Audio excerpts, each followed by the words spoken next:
here, you'll be satisfied even if you left here with no money. Oh boy, Lana. So it's...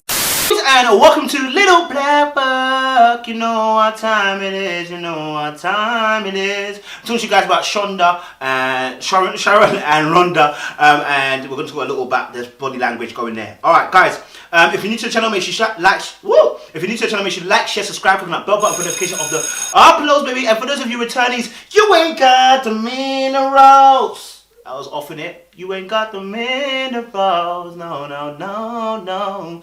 Alright, cool. Let's get into it. So, we see Sharron and Rhonda talking, lounging on the little lounge bed or whatever. And they're having a conversation about, you know, the 100K, right? So, what we get introduced to first of all is that she said to him, first of all, like she wants him, right? She says she wants him and he wants her.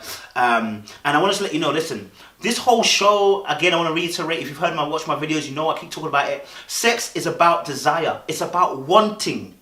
It's about the significance, about being made significant. It's about being made seen. Even though you're naked and vulnerable, it's about being made seen. When you give your body over, it's about being made known. That's what the Bible talks about, the fact that when he entered her, he knew her. We want to be known by the person. Do you understand? We want to give that person the deepest intimacy of ourselves, but that's not the deepest intimacy. You see, the deepest part of our intimacy is the part where we're not naked, where we struggle to take our clothes off. That's the mind.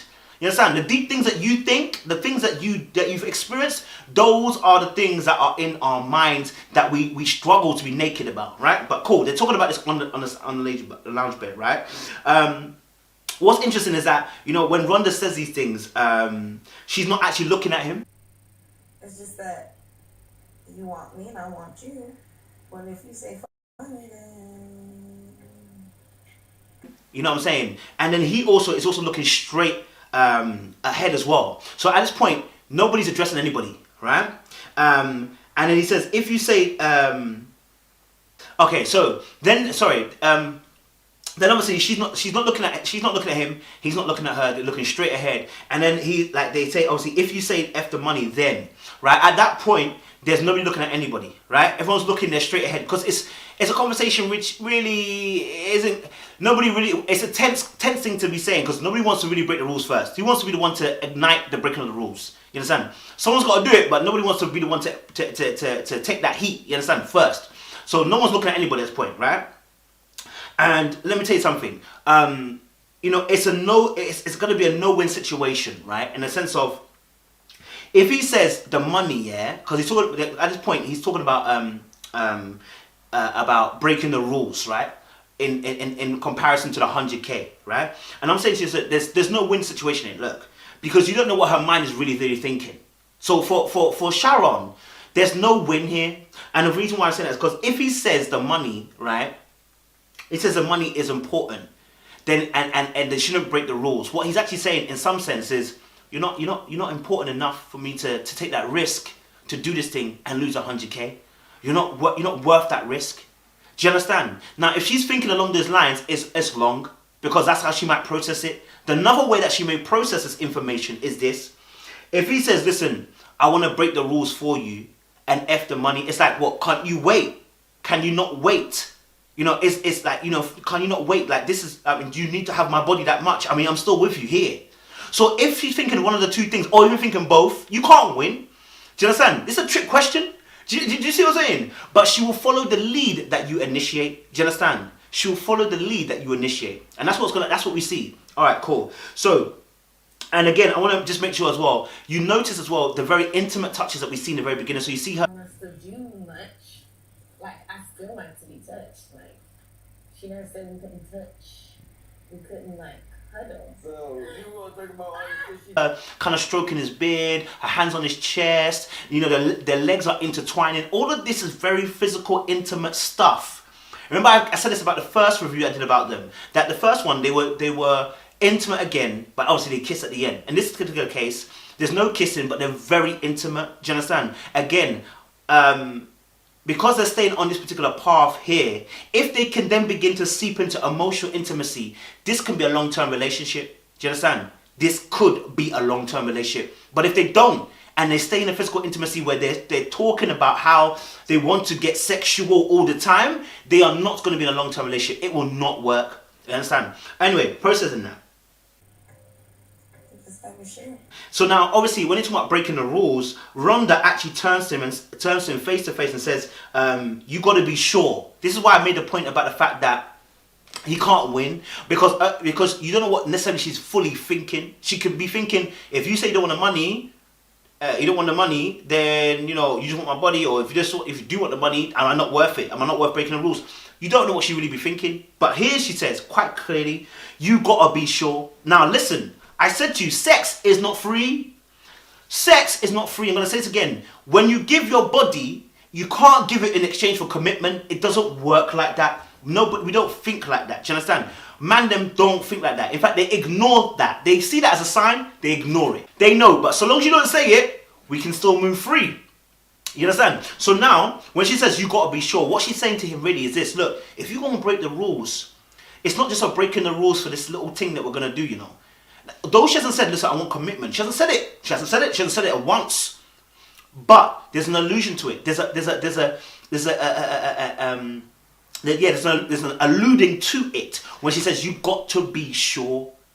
Do you understand? And you notice that when she says it, she turns, but he hasn't turned yet. You've got to be sure, meaning that, listen, when you do this thing, you're crossing the line. You're going to the next stage. Do you feel me? And I'm going to show you why I mean that, because you're going to see later on. Because as well, you have to understand as well, when she said obviously you got to be sure, she's also saying that, listen, by us going over the line, we are forfeiting a reward. I want you to understand this. So now, this is where it becomes very confusing.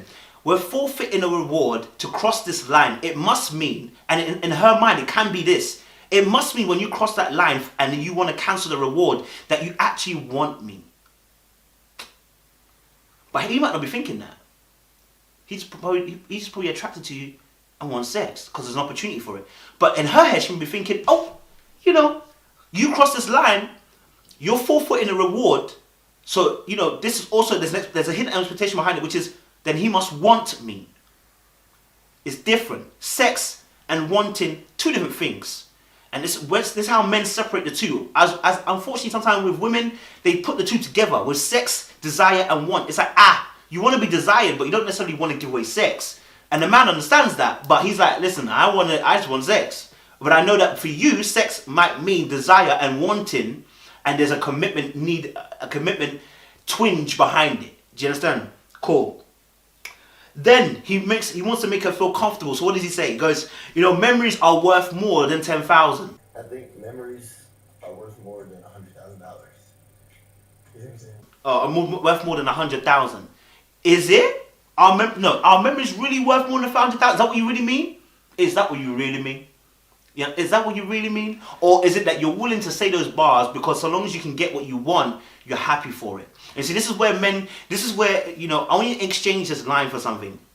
And at this point when he says it, he actually turns to her as well, right? And that's very important again, because the eye contact is what we call closing the sale, right? The eye contact he gives her is called closing the sale. When I'm on point and I'm about to close the sale and I want to make sure that I'm locking you into my behavior, what I want you to conform to, I turn my eyes at you and give you the eyes and say, listen, babe, this is what I'm on, this is it. So it lets you think I'm being genuine and being genuine about my behavior. Well, really? Anyway, so it says, what memories are worth more than 100,000. And so what you see here is, again, what Harry did for Francesca to convince her, he's now doing. So you can see this is a male-ish behavior. When we want something, when we want your body is telling me yeah. Okay, you can't see that, Rock Kelly. Anyway, so listen, when he says that line, what he's saying is, I want to bypass your apprehensions and your hesitations to let you know I want to do this, And he's going to take her hand by doing it. Do you know what I'm saying? That bar, so that, don't worry about it. Don't be confused by it. Don't be apprehensive about it. Let's just move. Do you understand? And let you know that invest your time in the memory rather than the money. But the thing is, what is her expectation in regards to you throwing away the money and giving her your body? What's the expectation? Do you know what I'm saying? You know what I'm saying? Like, you leave here, the memories are priceless. And she has this, she smiles quite awkwardly, right, at this point. And I'm not gonna lie, I wasn't 100% sure whether she was smiling because she felt like when he said that, it might have rang in her mind that, oh, you know, she felt significant at that point. Or whether she felt like when she smiled like that, it was actually a case of, whoa, like, you know, I don't know if memories are worth more than 100 grand. Because the smile was inconspicuous. It was ambiguous. It was hard to tell whether it was one way or the other. I personally think though, just because of the way that women and men are set up and the way that they operate in a system, I really believe that she's got an expectation behind the scenes that have not been stated. Do you know what I mean? That physical intimacy of the leg twining and the chest touching and the hair touching, all of those are going towards relationships. They're not going towards I want to sex you. They're not going towards those things. They're going towards I want you. You understand? Because oftentimes when men are doing this, we struggle to be physically intimate because we have a destination goal we're going for. Whereas women oftentimes want to have physical intimacy without going down the sexual route. Do you understand? Maybe I'm being a bit stereotypical. And then Sharron said, obviously, if we make memories and we leave here with no money, you'll be satisfied. And then you notice that he turns. This is what I'm saying, closing the cell. When he says that, look, if we make memories, just listen to what he's saying. It sounds so sweet. That's why it's a bar, and that's why it's called a closing sale. He says, if we make memories and we leave here with no money, you'll be what? Satisfied. And when you see him, he turns his head towards her to face her face to face. When he gives her eyes like that, that's letting you know that, oh look, when I'm saying what I'm saying, it's a genuine thing. If you make memories and you leave here, you'll be satisfied even if you left here with no money. Oh. Do you understand? It's a genuine thing. What he hasn't said though is what he actually wants. Does he want sex or does he want a relationship? You two have not expressed your position, neither your expectation. So now it seems like everyone's talking the same language. They're not. Because oftentimes in a transaction sale, people are very quiet about what they truly want. You understand? So he was closing the sale by giving her eye contact that promoted honesty and intimacy. Right? But you have to understand there's an opportunity cost there. They cross the line, they lose money. So yeah? And so what you're seeing is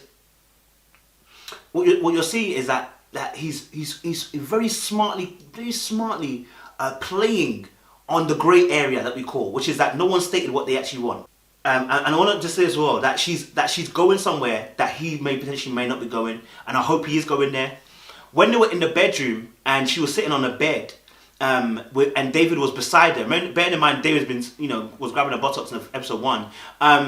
When she was sitting there, she had her back towards David, so she actually intentionally turned her back slightly towards David, so she wasn't giving him no inward, no play, no appearance of trying to let you talk to me or enter my space. She had her back towards him. Now, I think it was very conscious, that behavior.